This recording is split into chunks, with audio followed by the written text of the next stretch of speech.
नमस्कार किसान भाइयों, बीके न्यूज़ यूट्यूब चैनल पर आपका स्वागत है। दोस्तों, आज के वीडियो में जानेंगे आने वाले दिनों में लहसुन के भाव कितने बढ़ेंगे, अब तक भारत ने कितना लहसुन निर्यात किया है, आने वाले दिनों में निर्यात का आंकड़ा कितना बढ़ेगा। ये सब जानने के लिए वीडियो के आखिर तक बने रहें। अगर आपने अभी तक चैनल को सब्सक्राइब नहीं किया है तो कर लें, ताकि हर महत्वपूर्ण अपडेट सबसे पहले आप तक पहुँच सके। किसान भाइयों, इस साल लहसुन के निर्यात में लगभग 170% की बढ़ोतरी हुई है। कई देशों में भारतीय लहसुन की मांग जबरदस्त बनी हुई है। केंद्र सरकार के वाणिज्य विभाग के आंकड़ों के मुताबिक जनवरी से अप्रैल 2023 तक 20,181.10 टन लहसुन भारत ने निर्यात किया है।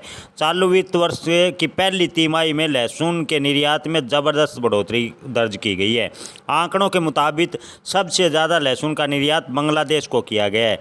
बांग्लादेश को चालू वित्त वर्ष में 13,670.79 टन लहसुन निर्यात किया गया है। बांग्लादेश के अलावा मलेशिया को 3,306.50 टन लहसुन का निर्यात किया गया है।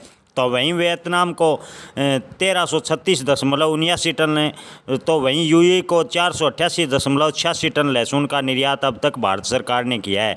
वहीं अफगानिस्तान को 439.33 टन लहसुन का निर्यात किया जा चुका है।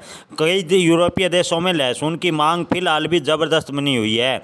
पिछले 4 साल के मुकाबले लहसुन का निर्यात इस साल सबसे अधिक किया गया है। किसान भाइयों, कई यूरोपीय देश भी ज़बरदस्त लहसुन की मांग कर रहे हैं। अगर सरकार लहसुन का निर्यात जारी रखती है तो आने वाले समय में लहसुन के भाव में अच्छी खासी तेज़ी देखने को मिलेगी। धन्यवाद।